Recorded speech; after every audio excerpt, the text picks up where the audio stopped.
پہلی بات یہ ہے کہ یہ کہنا کہ زہری نے ادراج کیا ہے، یہ چیز محتاج دلیل ہے۔ جب بھی آپ کہتے ہیں، پہلے تو زہری کے اوپر اعتراض کیا جاتا ہے، انہوں نے سیالوی کی کتاب کا حوالہ دیا، قمر الدین سیالوی کی کتاب مذہب شیعہ اور دیگر، تو وہاں پہ زہری کو شیعہ بھی کہا گیا، ٹھیک ہے۔ اب زہری کے تشیع کے حوالے سے اگر میں آپ لوگ کی خدمت میں عرض کروں کہ زہری جو ہے وہ شیعہ تو دور کی بات ہے، شیعوں کے تو معنی کیا ہوتے ہیں وہ ایک الگ بحث ہے کہ شیعہ کس معنوں میں استعمال ہوتا ہے۔ زہری جو ہے ان کے یہاں شیخ الاسلام میں سے ہے، شیخ الاسلام میں سے ہے، اور زہری جیسا جو فقہ آدمی ہے اس جیسا، یعنی زہری کے بارے میں اگر میں کہوں کہ یار زہری جو ہے وہ شیعہ تھا، یہ ایسے ہی ہے کہ اگر میں کہوں کہ زرارہ جو ہیں وہ اہل سنت تھے، یا مثال کے طور پہ ہشام بن حکم جو ہے وہ اہل سنت تھے۔ یعنی زہری جو ہے وہ اتنی عظیم منزلت کے حامل ہیں اور اتنی عظیم قدر کے حامل ہیں کہ جس کا کوئی جواب نہیں۔ اب آپ دیکھیے کہ یہ سیر اعلام نبلہ ہے ہمارے سامنے، جلد نمبر 5 ہے اس کا، اور صفحہ نمبر 326 ہے۔ اس میں حافظ لہبی کس طریقے سے کہتے ہیں: محمد بن مسلم بن عبید اللہ بن عبداللہ بن شہاب بن عبداللہ بن حارث بن زہرہ بن کلاب بن مرہ بن کعب بن لوئی بن غالب، یہ بنو زہرہ میں سے تھے زہری، جب ان کو زہری کہا جاتا ہے بنو زہرہ میں سے، جیسے سعد بن ابی وقاص اور عبد الرحمن بن عوف تھے۔ الامام العلم حافظ زمانہ ابو بکر القرشی الزہری المدنی نزیل الشام، یعنی امام العلم، جبل علم کا پہاڑ تھے، حافظ اپنے زمانے کے حافظ تھے، یعنی حافظ والے نہیں جو ہمارے حافظ صاحب ہوتے ہیں جو سائیکل پہ جو ہے ٹوئنگ ٹوئنگ کر کے جو ہے جا رہے ہوتے ہیں اور بچوں کو قرآن شریف پڑھا رہے ہوتے ہیں، بلکہ حافظ سے مراد وہ ہے جس نے احادیث کو لاکھوں میں سند سمیت یاد کیا ہوا، سند سمیت یاد کیا ہوا، اور بہت بڑی جو ہے اس قسم کی شخصیت کو، اور اتنا لمبا ترجمہ ہے، یہ صفحہ نمبر 326 سے ان کا ترجمہ سٹارٹ ہوتا ہے، اور یہ کہاں تک جا رہا ہے بھائی؟ صفحہ نمبر 332 تک ان کا ترجمہ جاتا ہے، اور اتنی دھواں دار ان کی تعریف ہوئی ہے کہ جس کی کوئی حد نہیں۔ یعنی اگر یہ شیعہ اس معنوں میں ہوتے جس معنوں میں ہم ان کو شیعہ تصور کرتے ہیں، تو ان کی کتنی واہ واہ ہوتی، کتنی تعریف ہوتی، بالکل نہیں ہوتی۔ یعنی اگر آپ دیکھ لیجئے کہ شیعہ روات کے حوالے سے اہل سنت کا کیا رویہ ہے، تو جابر جعفی کے بارے میں جا کے دیکھیں کیسے کیا کیا تضیفات ہیں، جا کر دیکھیے رشید الحجری کے بارے میں، رشید صاحب علم البلایا والمنایا، یعنی رشید الحجری رحمۃ اللہ علیہ۔ میثم التمار کے بارے میں جا کے دیکھیے، کمیل بن زیاد کے بارے میں جا کے دیکھیے، مالک بن حارث الاشتر کے بارے میں جا کے دیکھیے، مالک اشتر کے بارے میں، یا آپ جا کے دیکھیے اور بھی بہت سارے روات ہیں، ابھی ذہن میں نام نہیں آ رہا، اسبق بن نباتہ کے بارے میں جا کے دیکھیے، حارث الحمدانی کے بارے میں جا کے دیکھیے، اور ابان بن جو اور دیگر جو روات ہیں، ایک ابان بن تغلب ہیں، اور بھی بہت سارے ابانات ہیں، ان کے بارے میں آپ جا کر دیکھیے۔ ابان بن تغلب تو چلیں ان کے معتمد علیہ ہیں، اس کو ہم ہٹا لیتے ہیں، لیکن اس کے علاوہ جو شیعہ شخصیات ہیں ان کے بارے میں اتنے خطرناک ہیں، یعنی یہاں تک کہ بعض صحابیوں کو بھی رافضی کہا گیا ہے، ابو طفیل، عامر بن واصلہ، ابن قتیبہ ان کو رافضی کہتے ہیں۔ یعنی سوچیں کہ کتنی زیادہ جروحات تشیع پر موجود ہیں، اور وہاں پر جو ہے اس قسم کی تعریف کی جا رہی ہے۔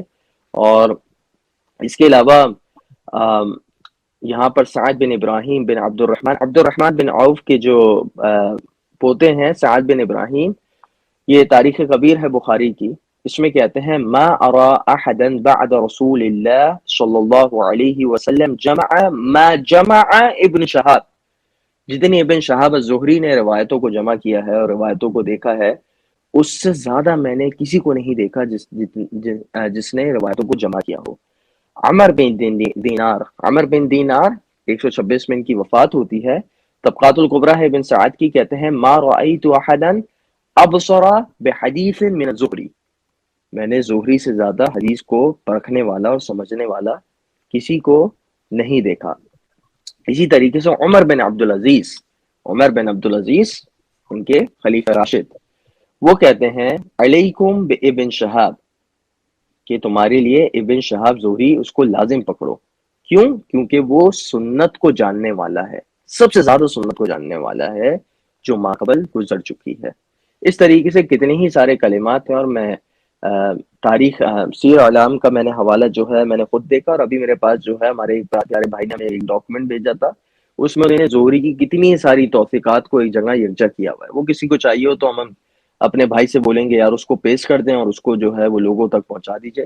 اس سے فائدہ یہ ہوگا کہ لوگ جو ہے وہ اس سے استفادہ کر لیں گے. علی کل حال سیر اعلام میں بھی آپ چلے جائیے تو یہ میرے سامنے موجود ہے سیر اعلام، اس میں کافی سارے حوالے جات ہیں جو زہری کی جلالت علمی اور توفیق کو ثابت کرتی ہے. اور اگر بالفرض ثابت بھی ہو جائے کہ بھئی یہ شیعہ تھے، تو یہ ایک ایسی شخصیت ہے جو شیعہ سنی میں متفق علیہ ہیں، اگر مان بھی لیا جائے، جبکہ شیعہ ان کو اچھی شخصیت نہیں سمجھتے لیکن مان بھی لیں.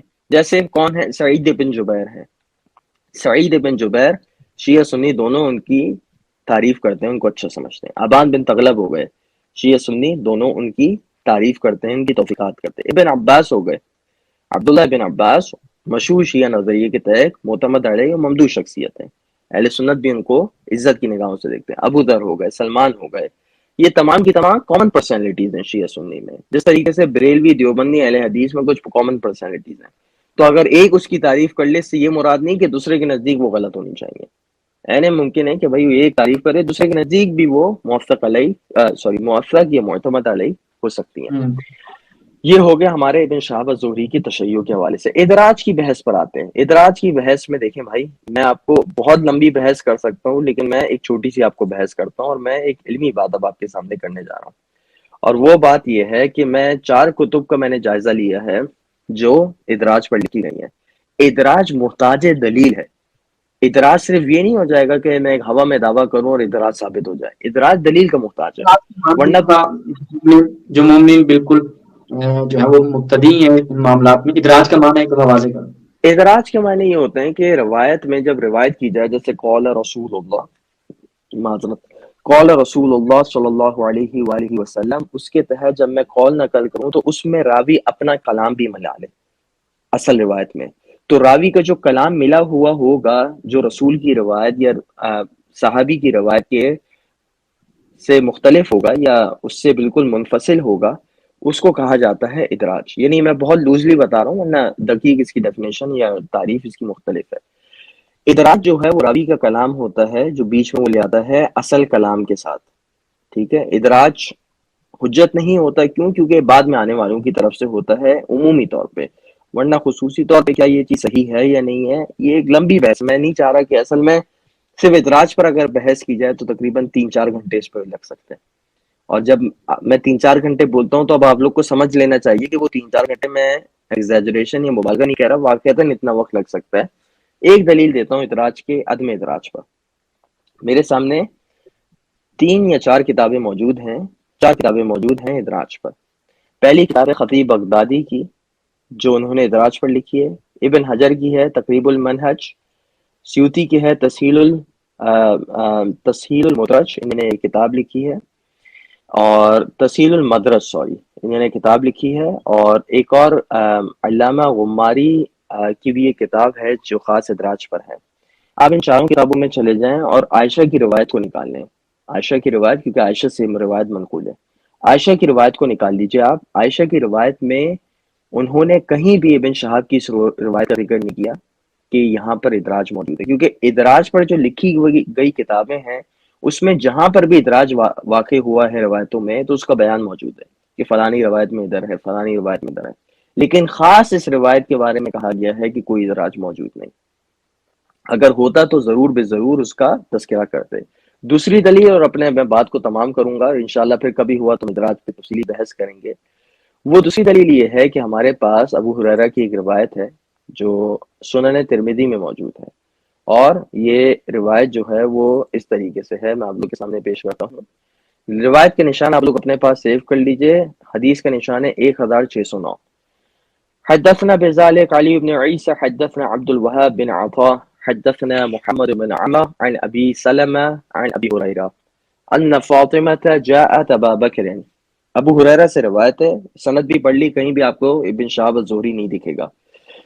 ان فاطمة جاءت ابا بکر، کہ فاطمہ جو ہے وہ ابو بکر کے پاس آتی ہیں. وہ عمر، روایت میں عمر کا بھی اضافہ ہے. تسألو میراثها من رسول اللہ، کہ رسول اللہ سے جو کی میراث ہے اس کو طلب کرتی ہیں. فقال، وہ دونوں کہتے ہیں کہ سمعنا رسول اللہ، کہ ہم دونوں نے رسول سے سنا ہے کہ انی لأورث، کہ میں وراثت چھوڑ کے نہیں جاتا.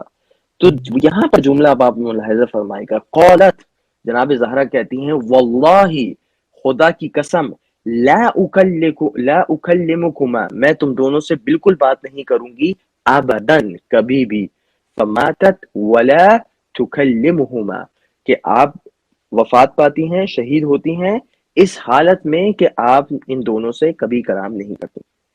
ٹھیک ہے، اس روایت کو جو ہے وہ نقل کیا گیا ہے، اور یہ وہی روایت ہے جو صحیح بخاری میں کتاب المغازی باب غزوہ خیبر میں ہم دیکھتے ہیں، فوجدت فاطمة على ابی بکر فی ذلك فہجرته فلم تکلمه حتى توفیت.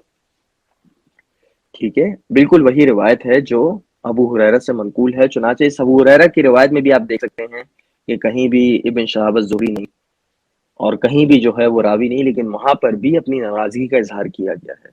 تو اگر یہ ابن شہاب کا ادراج کو تصور بھی کیا جائے تو آپ اس ابو ہریرہ والی روایت کے بارے میں کیا کہیں گے؟ سمجھ آ رہی ہے؟ تو یہ والی روایت جو ہے وہ ثابت ہے، اور اس روایت کے اشکال، اور غالباً صحیح ترمذی میں علامہ البانی اس کو لے کر آئے، یعنی ان کی ترمذی کی انہوں نے ابواب بندی کی ہے. ایک جگہ انہوں نے جو ہے وہ صحیح روایتوں کو لائے ہیں، اور ایک جگہ وہ ضعیف روایتوں کو لائے ہیں. تو اسی صحیح ترمذی میں وہ اس روایت کو لے کر آئے ہیں. جہاں تک میرا حافظہ ساتھ دیتا ہے، مجھے یہاں تک یاد پڑتا ہے کہ وہاں پر جو ہے وہ اس روایت کو لے کر آئے ہیں، اور اس سے ثابت یہ واضح طور پہ ہوتا ہے کہ یہ روایت ان کے نزدیک بھی صحیح ہے. اور اور اس سے اور یہ جو ادراج والی بحث ہے، یہ ادراج والی بحث کو ختم ہو جانا چاہیے. کہ اولا ابن شہاب، میں خلاصتاً عرض کر دوں، 3 جوابات ہم نے دیے، جوابات اس سے زیادہ ہیں لیکن 3 جوابات ابھی فی الحال. ابن شہاب شیعہ نہیں تھے، اہل سنت کے معتمد علیہ اور موثق ترین آدمی تھے.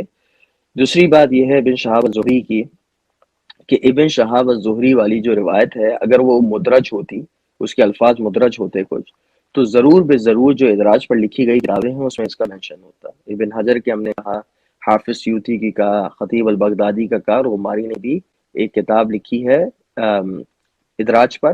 ان چاروں کتابوں میں آپ چلے جائیں، مجھے اگر کہیں بھی آپ یہ دکھا دیجئے کہ بھئی یہ عائشہ کا جو یہ روایت ہے اس میں ادراج ہے، تو میں واقعتاً اپنی بات سے پیچھے ہٹ کے آپ کی بات کو تسلیم کر لوں گا.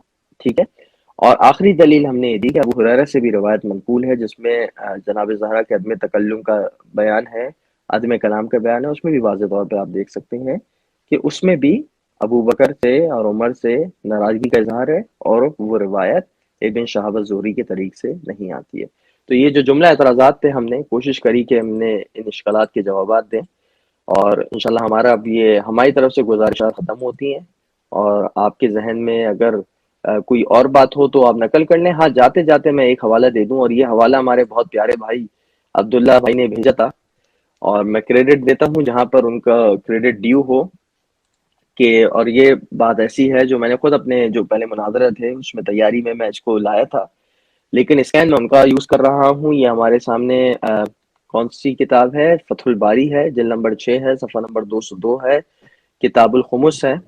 اور اس میں کہتے ہیں کہ جناب زہرا وما سمعته فلا يعارض ما في الصحيح من صریح الحجران ولا يدل على الرضا بذلك. ٹھیک ہے نا، کہ ابن حجر کہتے ہیں کہ یہاں پر جو ہے وہ واضح طور پہ جو ہے جناب زہرا سلام اللہ علیہ جو ہے وہ ابو بکر سے ناراض تھی.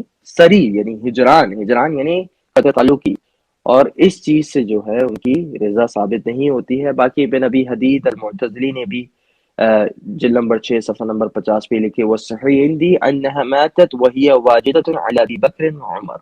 اور میرے نزدیک جو مضبوط بات ہے وہ یہ ہے کہ ابو بکر اور عمر سے جناب زہرا ناراض تھی جب آپ کا انتقال ہوتا ہے. اور اسی طریقے سے اور دیگر کتابوں میں بھی ہم نے بہت ساری دیگر شروحات کو بھی دیکھا ہے جو قسطلانی نے لکھی ہیں، کرمانی نے لکھی ہیں، اور دیگر میں بھی اور بہت سارے حوالے جات دیے جا سکتے ہیں جس سے ان کی عدم رضایت کا اثبات ہوتا ہے. اور شاہ عبد الحق دہلوی کا ایک مزید حوالہ ہے، یہ شرح مشکات ہے، ان کی شرح مشکات ہے. اور شرح مشکات میں کہتے ہیں اس واقعے کا مشکل ترین پہلو یہ جلد نمبر 5 ہے، صفحہ نمبر 383 اور 384 ہے، ترجمہ میں آپ کو نقل کر رہا ہوں، عشرۃ اللمعات ان کی شرح مشکات ہے۔ اس واقعے کا مشکل ترین پہلو حضرت فاطمہ الزہرا رضی اللہ عنہا کا معاملہ ہے، کیونکہ اگر کہا جائے کہ انہیں سنت کا علم نہیں تھا تو یہ بعید ہے، اور اگر کہا جائے کہ ہو سکتا ہے انہیں نبی اکرم صلی اللہ تعالی وسلم سے اس حدیث کے سننے کا اتفاق نہ ہوا تو اشکال پیدا ہوگا کہ حضرت ابو بکر سے حدیث سننے اور صحابہ کرام کی گواہی کے بعد کس طرح انہوں نے حدیث کو قبول نہ کیا اور کیسے ناراض ہوئی، اور ناراضگی حدیث کے سننے سے پہلے تھی تو بعد میں ناراضگی کیوں ختم نہ ہوئی، یہاں تک کہ ناراضگی نے طول کھینچی، آخری دم تک حضرت ابو بکر کو چھوڑے رکھا جیسا کہ حدیث میں ہے۔ ہوں علامہ کرمانی نے شرح بخاری میں حضرت فاطمہ کی ناراضگی بے تقاضۂ بشریت تھی جو بعد میں جاتی رہی، چھوڑ دینے سے ملاقات سے طبی انقباض اور کوفتے وہ ترک تعلق تعلق مراد نہیں ہے جو حرام مثلا